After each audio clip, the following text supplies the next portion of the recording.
Most people dream about an island escape, blue water, warm sun, old streets, boat trips, beach clubs, and nights that feel like summer.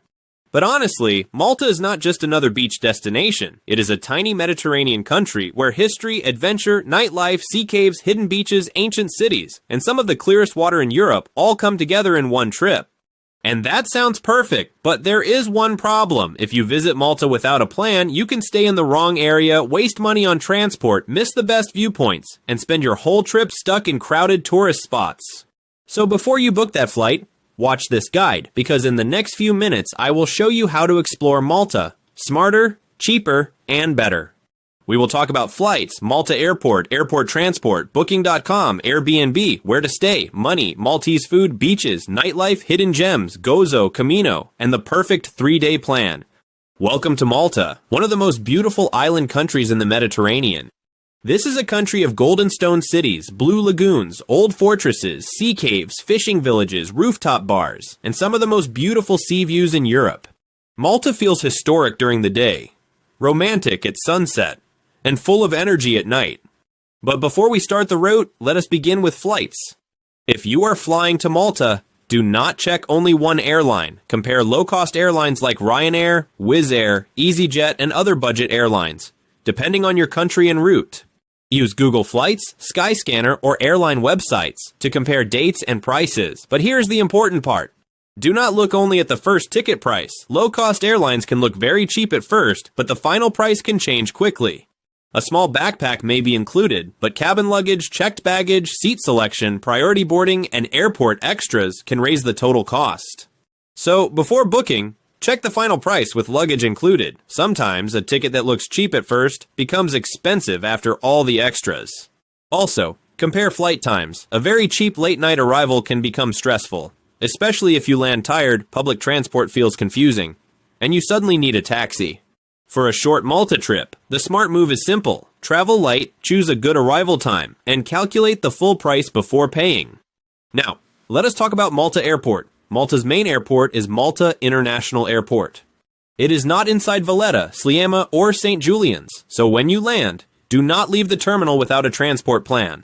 After passport control and baggage claim, look for official signs for buses, taxis, ticket machines, ATMs, and airport information. For budget travelers, public transport can work well, especially if you are going to Valletta, Sliema, Gzira, St. Julian's, Bugibba, or Mellieha. Malta has airport direct bus routes that connect the airport with many important tourist areas. If your hotel is in Valletta, check the airport direct route or the best public bus option before you land. If your hotel is in Sliema, Gzira, or St. Julian's, check the direct airport routes because they can save time and stress. If you are going toward Gozo, remember that you need extra travel time for the ferry connection. The best airport route depends on where your hotel is, so before landing, save your hotel address, offline map, and transport route on your phone. Your internet may not work immediately, and this simple step can save you a lot of stress. Taxi or ride apps can be comfortable if you arrive late, travel with family, or carry heavy luggage. But avoid random people offering rides near the terminal. Use official taxi options, trusted apps, or public transport. Now, let us talk about money. Malta uses the euro, so money is easier for many European travelers. Cards are widely accepted in hotels, restaurants, cafes, shops, and tourist areas. But it is still useful to have a small amount of cash for small bakeries, local buses, markets, boat trips, or backup situations. Avoid exchanging too much money at the airport unless you really need emergency cash. Use trusted ATMs, check fees before confirming, and be careful with dynamic currency conversion. If a card machine asks whether you want to pay in your home currency or euros, paying in euros is usually the smarter option. Now, let us talk about booking your stay. For hotels, Booking.com can be useful because you can compare prices, locations, reviews, cancellation options, and photos in one place. But do not book only because the room looks beautiful. Always check the map. A cheap hotel far from the places you want to visit can cost you time, transport money, and energy every day. For hostels, Hostel World can be useful, especially if you travel solo, want to meet people, or want a cheaper stay. Check the rating, location, lockers, noise level, and whether the hostel is social or quiet. For apartments, Airbnb can be good for couples, families, or groups. But always check cleaning fees, service fees, house rules, check-in time, and reviews. Sometimes an Airbnb looks cheap at first, but after fees, it becomes more expensive than a hotel. For a first Malta trip, good areas to stay include Valletta, Sliema, St. Julian's, Gzira, Mellieha, or Bugibba. Valletta is historic, beautiful, and central for sightseeing. Sliema is practical, close to ferries, restaurants, sea views, and transport. St. Julian's is better for nightlife, bars, clubs, and a more energetic atmosphere. Gzira can be a good balance between price, location, and access. Mellieha is better if you want beaches and a calmer holiday feeling. Bugibba can work for budget stays, sea activities, and day tours. The best accommodation is not always the cheapest one. The best accommodation is the one that saves you time, keeps you comfortable, and makes exploring Malta easier. Now, let us start the 3-day Malta route. Day 1 should be beautiful, but not too heavy. After airport transfer and hotel check-in, start with Valletta. Valletta is the capital of Malta, and one of the most atmospheric small capitals in Europe. Walk through the old streets, look at the golden balconies, visit viewpoints, and feel the city like an open-air museum. Start with Upper Barrakka Gardens. This is one of the best places for your first Malta view. From here you can see the Grand Harbour, the 3 cities, boats, stone walls, and the blue Mediterranean water.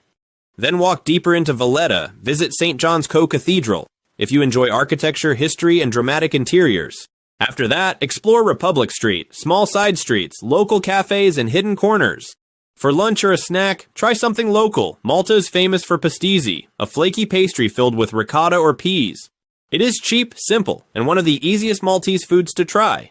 For your first evening, keep it simple. Walk near the sea, enjoy the city lights, eat something good, and do not try to see everything at once. Day 2 is for classic Malta.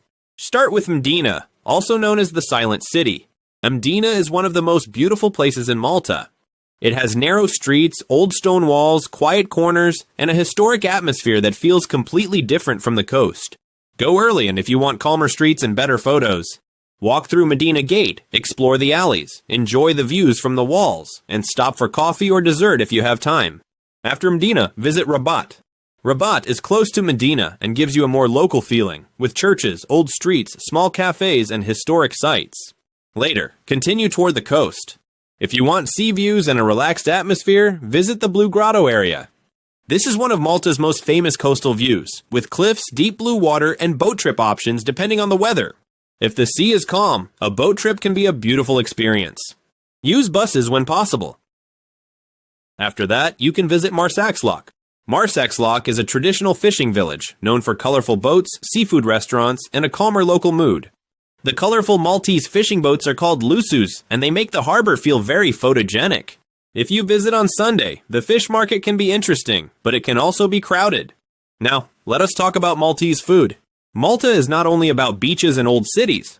It is also about Mediterranean flavors, seafood, pastries, rabbit dishes, and local comfort food. Try pastése first. It is cheap, famous, and easy to find. Also try rabbit stew, known as stuffed talfenik if you want a traditional Maltese dish. You can also try eftira, a Maltese bread often filled with tuna, olives, tomatoes, capers, and local ingredients. Seafood is also a big part of Malta, especially in places like Marsaxlokk. Try lampuki fish, if it is in season. You can also try octopus stew, local soups, Maltese sausage, Gbejna cheese, and fresh bakery snacks. For drinks, Malta has local beer too.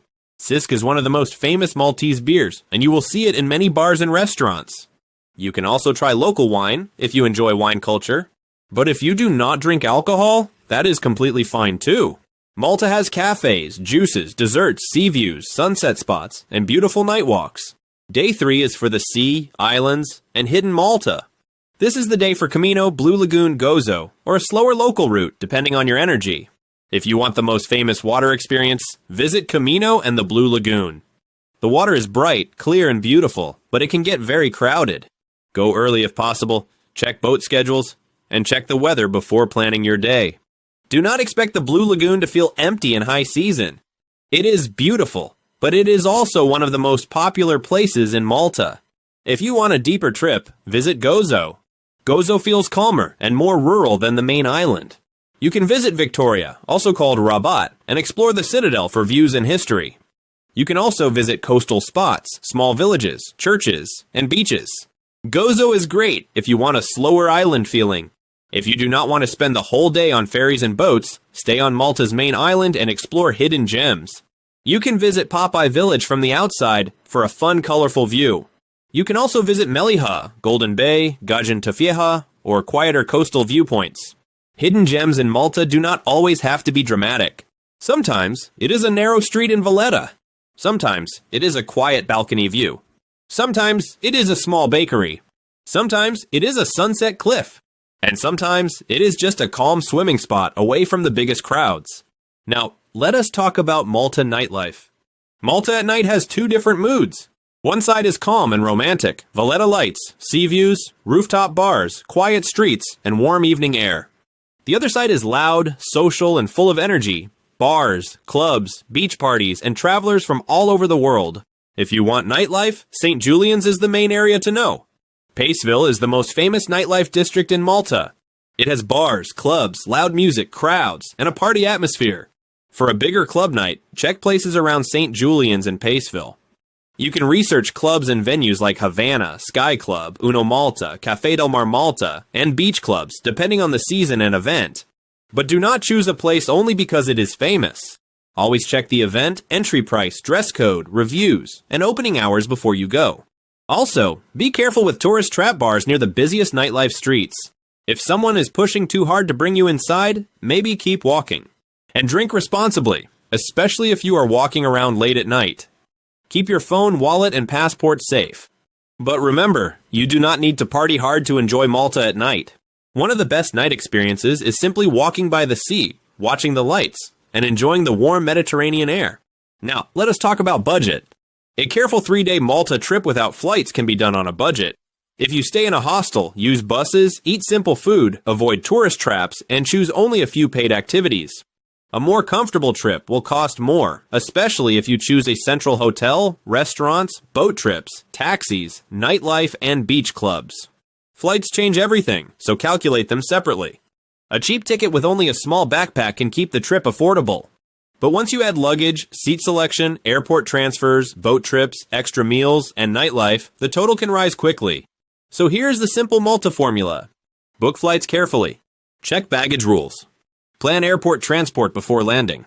Use euros wisely. Choose accommodation in a practical location. Wake up early for popular places. Avoid tourist traps near major attractions. Try local food. Use buses when possible. Check ferry and boat schedules. And leave time for slow discovery. Here is the simple 3-day plan.